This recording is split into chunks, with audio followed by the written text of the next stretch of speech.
আমরা এখন চলে এসেছি পলাশী প্রান্তরে, সেই বিখ্যাত যেটা আমরা ইতিহাসের পাতায় পড়েছিলাম।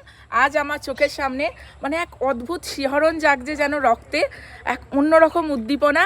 আর এই সেই পলাশীর প্রান্তর, যেটা আমাদের সিরাজউদ্দৌলার সঙ্গে ইংরেজের লর্ড ক্লাইভের যুদ্ধ হয়েছিল 1757 সালে।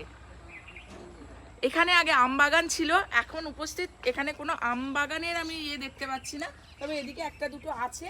আর বাইরে এসো, এখানে আছে আমাদের শেষ নবাবের মূর্তি। আর মির্জাফরের ষড়যন্ত্রে আমাদের ভারত পরাজিত হয়েছিল, আমাদের নবাব পরাজিত হয়েছিলেন এবং শুরু হয়েছিল ইংরেজ শাসন। সেই ইতিহাস আজ তোমাদের সামনে আমি এসেছি। কেমন লাগলো অবশ্যই জানিও কিন্তু।